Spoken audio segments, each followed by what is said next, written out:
All right, so ladies and gentlemen, friendly reminder, tomorrow you do have a vocab quiz, 1 through 10. We have a lecture. It's a normal day tomorrow. Today is a little bit different. Today, we are doing a map. I made that decision for you, so I can be done recording. First period did a primary source. You guys are doing a map. So, with that being said, we're doing a map, so what are you now responsible for over the weekend? Primary source. So, ladies and gentlemen, keep in mind, I've recorded a video. I sat here and I did it with them. They don't have any background knowledge on the Mughal and the Ottoman Empire, so how could they do it? Correct? So, I sat here and I did it with them. All you have to do is watch my video and you'll get the answers. Okay? So, same thing. They did the primary source, so they're going to watch your video, and that way they will have the map. And in case you haven't noticed, the back of the map is a chart. How fun. How exciting. Oh, don't we love it when we get a good surprise like that? Oh, and it's going to be maybe the greatest surprise, because when we're talking about this week's content, we're talking about the Mughal, the Ottoman, and the Safavid.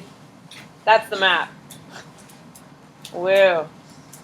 So I wasn't going to make up another dumb map to do when one map clearly conveyed the empire. So with that being said, I decided, let's compare them. Yes! How fun. Because your Islamic empires are very tricky. They're very similar, yet very different in unique ways.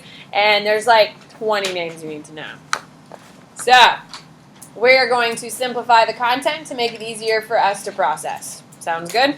So that's why we're not just sitting here doing a map. We're going to do a chart, because the chart's going to help you more than the map will.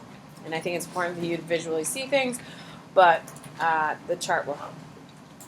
I also want to talk about yesterday's test. Ladies and gentlemen, probably not second period, because if you don't talk in my class, you probably don't talk for the rest of the day. But I had a ton of people talking some real mad crap about AP World yesterday and how hard my test was. And it was just so hard. By the way, I had 1 perfect score, and 8 people got on the wall, and I had 12 people miss it by 1. So, was it the hardest test ever done in AP World? No. Now, ladies and gentlemen, let me re-explain a couple of things here. First things first. The textbook I use, AMSCO, is very simplistic and gets straight to the point. Can we agree? Okay? It is very easy to read, and hopefully you would agree to that. That's the reason why I picked it. The textbook they would like me to use, that Hillsborough County has purchased for you, talks down to you like you're a complete idiot and makes things way more complicated than it needs to be. If I gave you that textbook, would you read it? If it was confusing to read in a disorganized pattern, would you read it? No. So, I have chosen a simplistic textbook. My lecture style is also to simplify information to make it as easy and digestible and as relatable as possible. I don't know if you noticed, we cover a lot of content, yes? So, by keeping things straightforward, simple, and not adding a ton of extra details to it, I think that makes it more realistic that you're going to retain some of it. Can we agree? Your tests are hard. Okay? Right now, you're at a 50-50 split. Half of your questions are very easy. Would you agree? They're basic recall facts. Right? The other half are primaries, maps, and diagrams. Very tricky. Which means you have to take the information that you read in your textbook, that you learned about in class, take that information, think about it, and apply it to the situation that you're going to see. Now, ladies and gentlemen, that is the AP exam. On May 17th, you will have 55 questions that are based on primary sources, maps, diagrams, and charts. That's it. You will have 50 minutes to do it. So, the reason why I teach the way I do is because I have no idea what's on that test in May. I have an idea, I have parameters, we're working hard every single day, but I can't tell you what's on that test. I don't know what the test questions are going to look like. So, in order to teach you what skills you need to have, you need to understand the content. Then you need to teach yourself how to kind of get and look at those tests. Now, ladies and gentlemen, since week 3, I have allowed every kid who wants to look at their tests. Okay? I had 6 people in this morning looking at their tests. It is not a secret what's on the test. You're not allowed to look at it with the answers on the day of the test. Doesn't that make sense? It's Since you're my second class of the day, there's 4 total classes. We don't want to help 6th period that much. They're not that nice. Okay? So, with that being said, you're not allowed to look at the test the day of the test. Every other day after, you're more than welcome to. On your 30th wedding anniversary, if you want to celebrate the celebration of your marriage when you're like 50-something and you want to come back to AP World and look at a test, I'll happily let you look at a test. I do not care. You are more than welcome to look at any single test. When you come to look at a test, I hand you the answers. You get your Scantron out, and you can ask me any question you want. There's most of you have been in here at some point. That's how it goes. If you're not doing well on the test, then you need to do something about it. But I think you can also agree we don't have time to go over every single test question in class. Can we agree? I don't know if you know, we're on a very tight schedule, and we are running out of time. So, if you are not happy with your test performance, do something about it. Come see me. Come look at your test. These are options that have been available since week 3. And they've been available since week 3 because week 3 was your first test. So, the tests are hard. Yeah, I know. I made them. Because your test on May 17th is really, really, really, really hard. With that being said, ladies and gentlemen, if you do not do well on my test, does that mean you're failing my class? No, it does not. I don't know if you looked at your grades. Even if you don't do great on my test, you still have A's and B's without a problem. Yes, because of all my other assignments that compensate, correct? Your pieces, which takes you a long time to do, can we agree? It's the most annoying, the most frustrating, and the one you'd probably like to burn every single week. Can we agree? Is worth 10 points. How much is your map worth? The same amount of points. Why would Samantha Bennett make it worth the same exact amount? Why, Jose? Because you're going to see maps like that. No. Because I'm trying to lift up your grades, right? Why do I offer so many assignments every single week? To lift up your grades. So if you don't do well on tests, is it compensated? Yes. It is always compensated. That is why I do everything that we do. The fact that we have vocab, it is important that you can recall. I'm not just assigning stupid things that has no purpose, but the fact that we do 30 vocab words a week, 10-point quizzes a week, is to support your grades. Because the tests are hard. Why are the tests hard? Because on May 17th, that test will kick you in the face if you're not ready for it. But guess what? We will be ready for it. Okay? The national average on the multiple choice is getting less than half of the questions right. Less than half the questions right. My kids don't get half the questions wrong. We are up into 3/4. With getting most of the multiple choice correct, guess what? That gives us wiggle room on the essays, right? It's a points game. If we do well on the multiple choice, then we have more points to lose on the DBQ, correct? Because you're going to lose points on the DBQ. Everyone loses points on the DBQ. The DBQ sucks, okay? With that being said, it's a numbers game. If we rise our points up here, then we can play it other places. That's why we do what we do. Every single thing that I do in my class has a plan. So, if you're not happy with the test, instead of running out of my room and like, come see me and I'll explain everything. You can come look at the test, and when you look at the test and you see the answers, you're going to be like, damn, I should have known that. Yeah, you should have. Seeing anything back in hindsight 2020, can we agree? When you look at the answers in the test, you will see, like, shit, I should have gotten that right, Maddie? Okay? Mary Ellen has looked at tests, and you're like, damn it. Now, I understand. You're sitting in the test. You're at time crunch. I understand. There's lots of things going on. I have never, ever, ever in my 10 years of teaching criticized a kid or kicked a kid out because they've done poor on my tests. I don't confront you if you do poorly on my test. I don't. Every single person in this class has done crap on at least 1 or 2 tests. Can we agree? With that being said, have I ever came at you and been like, what the hell are you doing? AP World's not for you. I'm not worried about test scores. I know where the test will get me, and I know I can move you. I only confront kids who aren't doing their job at home. If you're not doing your focus, if you're not doing your pieces, I'm going to call you out. You hear me say here on Wednesdays and call people out for not doing their job. Can we agree?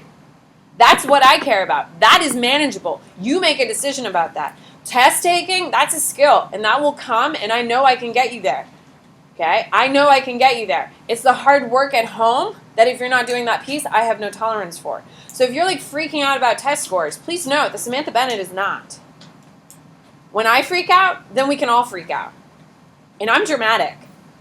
And you know I love a good freak out. So if I'm not freaking out, calm the hell down, can we? On the other side of it, ladies and gentlemen, I hope that you know that I have your back. Right?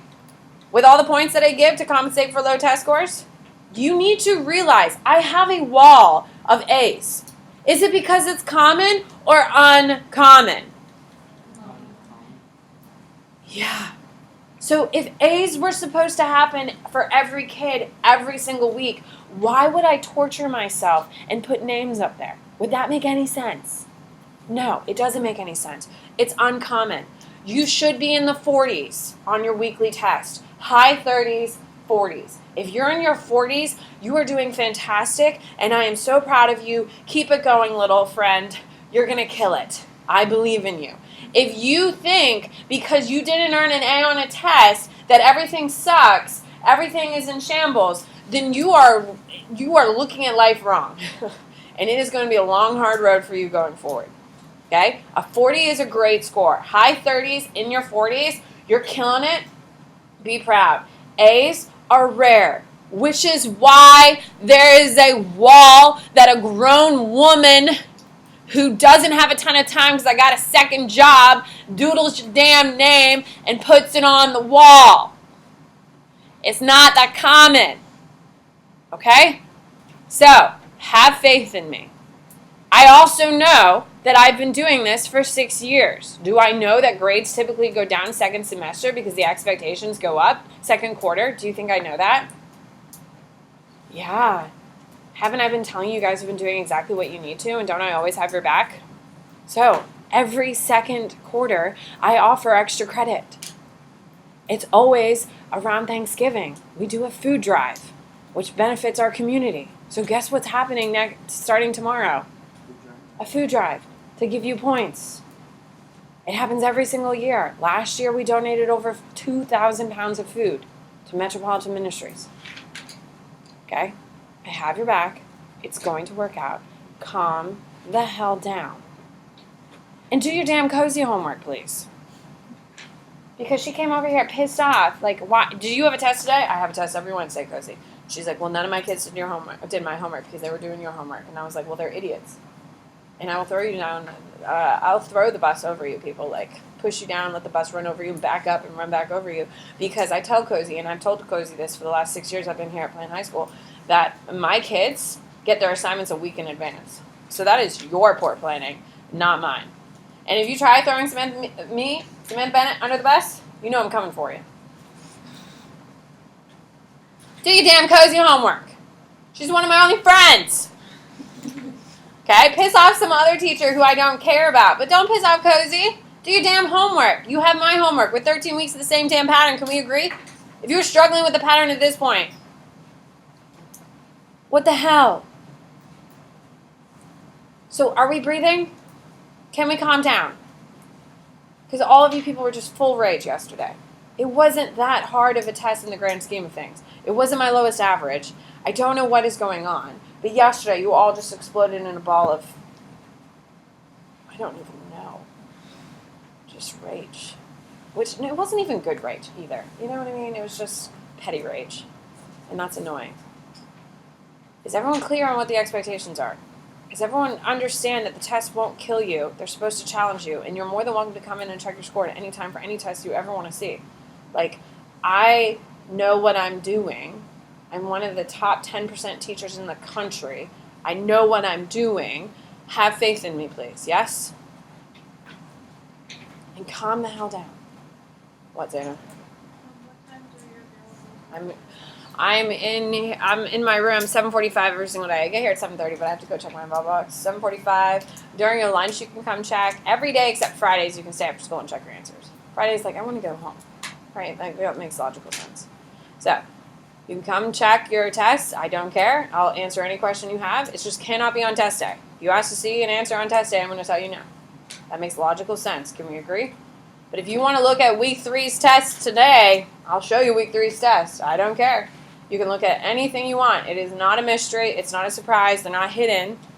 I just won't show you on the day of the test because that makes logical sense. Everyone clear? So tomorrow you'll get extra credit opportunity. We're doing it a little bit differently this year. Plan High School has a food shelter here. Did you know that? We have a food pantry. There's kids here at Plan High School who have unreliable food at home. So we're going to support our direct community with people in our own personal school. And we're going to support them that way. So I'll be giving you all that information tomorrow. You have till week 15 tests. You have about a little less than 2 weeks to figure it out. We'll get all the information tomorrow. Can we breathe now? Cool. All right, let's get this map done. Do you want to do the map first, or do you want to do the chart first? Diagram. You want the chart? Let's do it. Oh, sorry. That's fine. I said diagram too. Are we excited to see a new opportunity here? How exciting. Okay, so when we talk about the Islamic Empires, there's 3 of them, and you absolutely need to know them.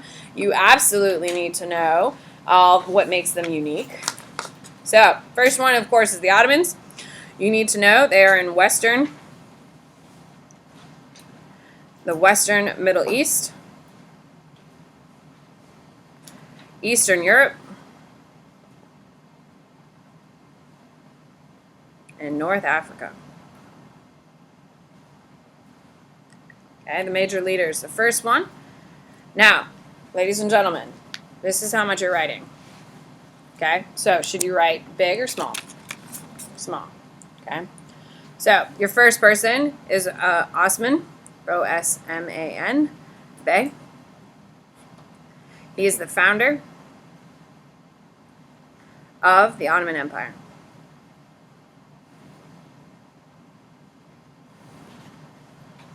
Your next major person for the Ottomans is Mehmed, the conqueror. I wonder what he's good at. He took... I can. Is that better, Don? He took Constantinople,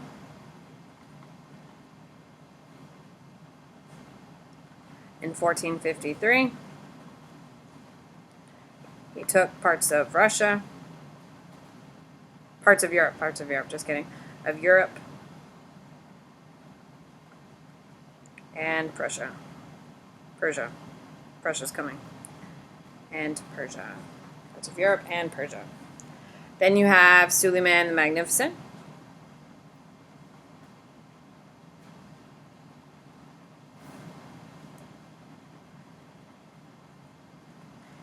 He is the Golden Age.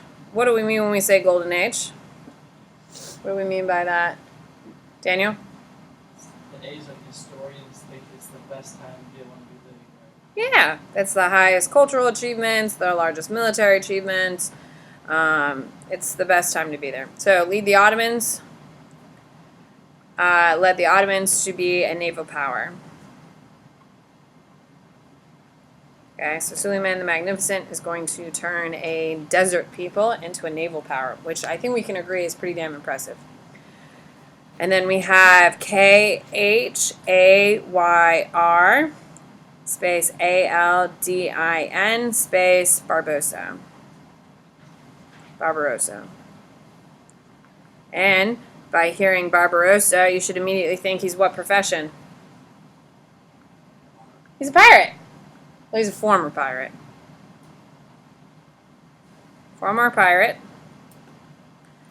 Led Suleiman's navy and directly challenged Europe's trade.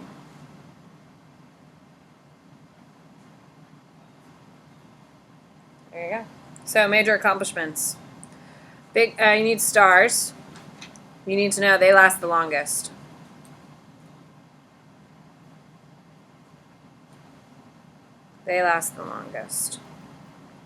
Okay, other things that they do, they're able to take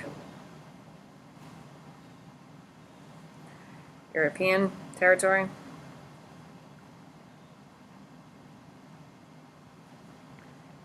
They overthrow Constantinople, 1453. They use Janissaries, parentheses Christians, were fierce and strong warriors.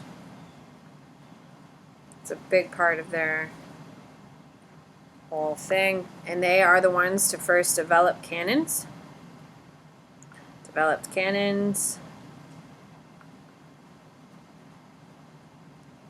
and other tech for war, which is why they're so successful for so long.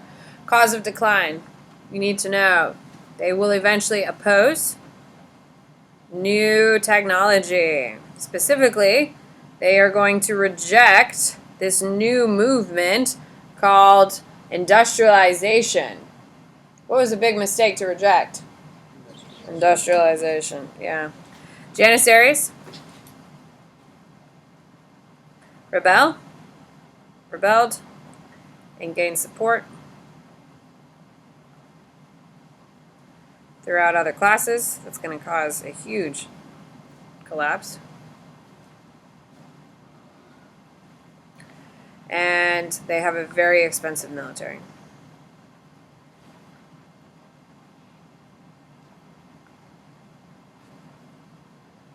And that's the Ottomans.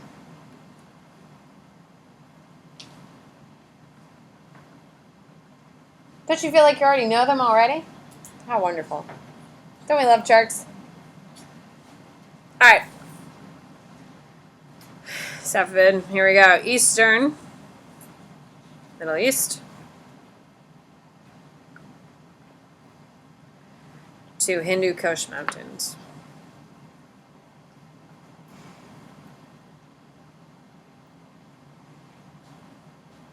Okay, so they are not, there's not as much going on here. So you have Shah Ismail. He is the founder of the Safavid Empire. Forces his people to convert to Shiism.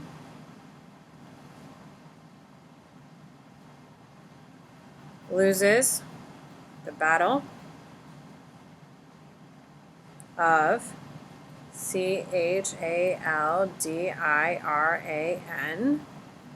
because he thought guns were unmanly.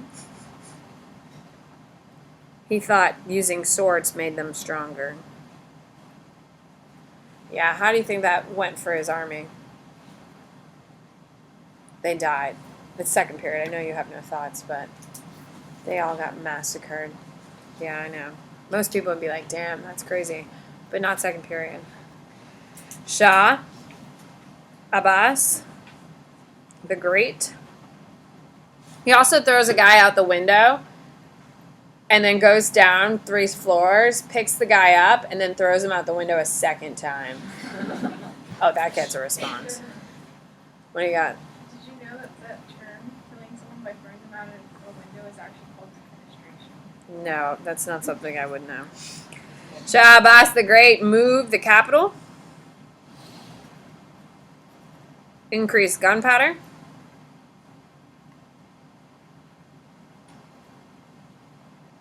and looked to Europe to help defeat the Ottomans. So, right off the bat, are these empires all getting along? No. Okay, so major accomplishments. You have Twelver, Shiism.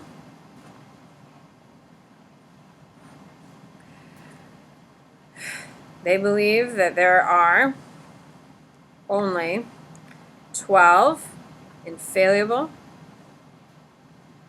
imams, post-Muhammad. Imams are leaders post-Muhammad. 11 are known. The 12th is hiding. So at any point, they could present themselves, right? Kind of like the Jews. The Jews are waiting for God to return. So at any time, like, God could arrive if you're a Jew. If you're a Christian, if Jesus comes back, what does that mean? It's the second coming. It's the end of the world. Like, we're all either going to hell or heaven, all that stuff. So unlike the Jews or the Christians, they believe that the 12th Imam, the final one, the one that will give them the final testimony, is coming. Okay, Shiite, Safavids had a definitive enemy in the Sunni Ottomans. Okay, if you're going to put a star, you do need to know that they are the most religious.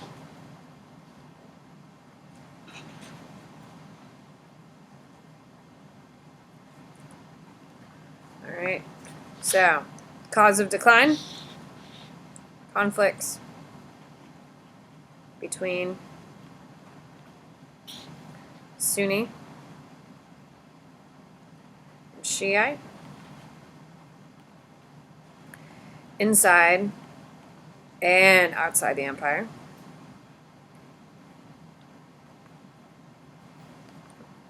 And they become too dependent on European military supplies.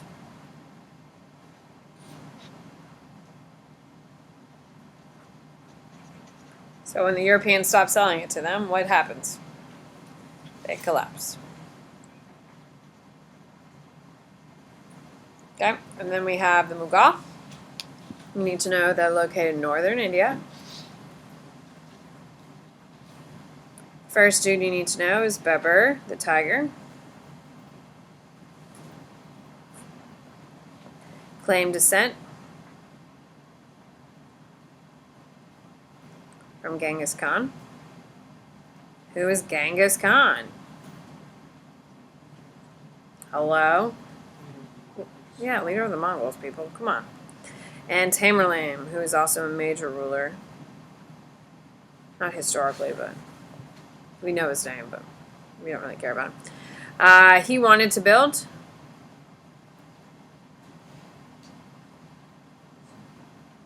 a wealthy trade empire. Wealthy trade empire. He's very successful. When you read your primary source this weekend, you will see how successful. Akbar is your next dude. He made it centralized.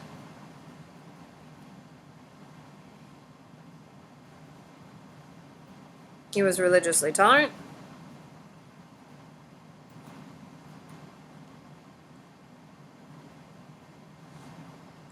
And supported Sikhism, which is the 4th largest religion in the world. Then you have Aurangzeb, and he is the Golden Age. It's the largest empire. However, he is not religiously tolerant.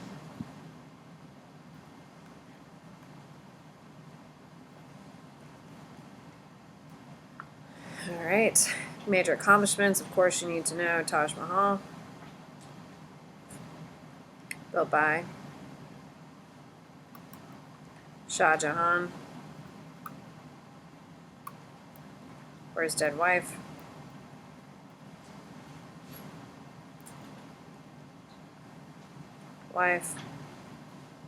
Conquered.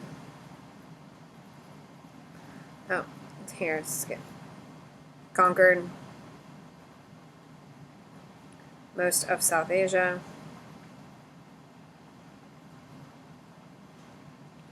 Parentheses, not the tip. The southern tip. And then you have Sikhism. blends Hinduism, blends Hindu and Islam. It's an attempt to solve religious tension. And it's parentheses Akbar, because this is his big plan. It's pretty smart. And then your causes of decline are conflicts between Muslims and Hindus. Parentheses AURANGZEB, punishment of Hindus.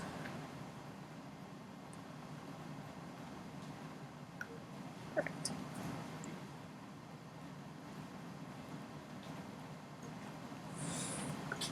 Do you feel like you already know these two empires so well already? How wonderful.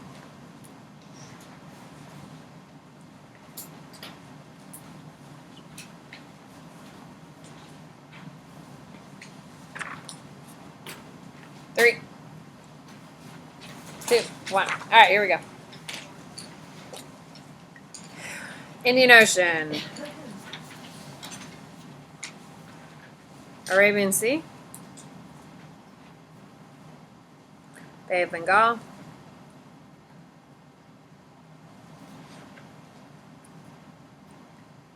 okay, we're going to start in Europe and we'll work our way. Spain, Tunisia,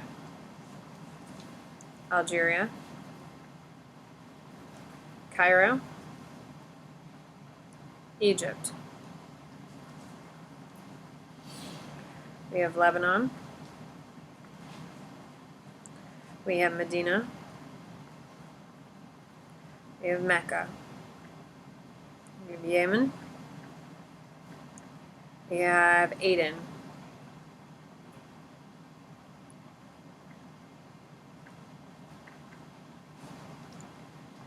Serbia. Edirne. Edirne. We have the Black Sea. Med Sea. Anatolia. Caspian Sea.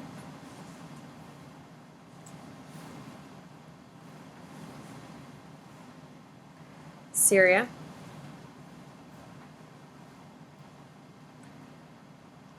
Over here we have Isfahan. We have Iran. We have Hormuz, Hormuz.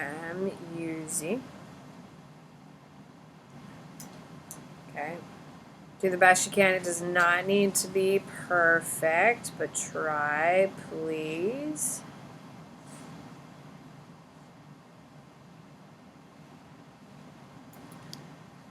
The Yangtze River. We have the Indus River. We have Delhi. We have Punjab up here. We have Gujarad. Oh no, I forgot my attendance. Weird transition, but a factual one. Alright, there you go. You have 3 boxes, Ottomans. Here you go. There you go. There, we've labeled everything. Those are your 3 boxes. Ottoman, activated, and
green.